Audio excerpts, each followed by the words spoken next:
Welcome to the maintenance closet. Usually takes 2 hands to open. We've got double locks here in this room.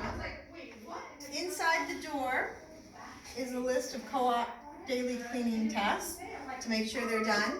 And also, if you need something, if we've run out, you can either write it on here or we can just email the parent in charge for that year.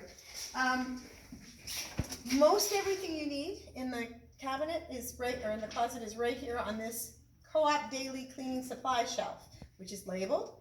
You've got the bathroom cleaning kit, the bleach spray, which you use right before snack on the tables, and the vinegar spray that we use at the end of the day to spray everything down.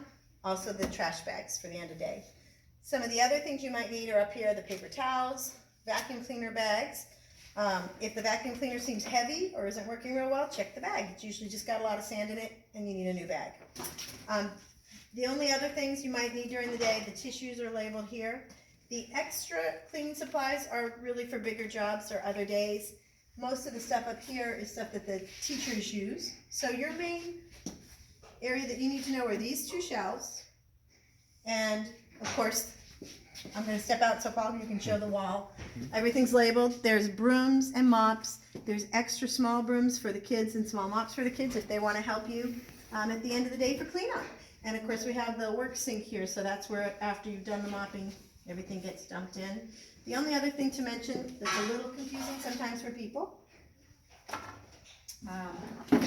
is using the actual bucket here. So usually people fill this blue bucket up about halfway and put a scoop of the cleaner in, and that gets poured into this bucket so you don't break your back picking up that one. And this piece fits nicely right over the bucket. And the last thing I will mention, and I will show with a mop, is to get the water out. So when you dipped it in the soapy water and you want to wring it out before you use it on the floor, make sure that this part is up above when you squeeze it, and then you'll get the most water out.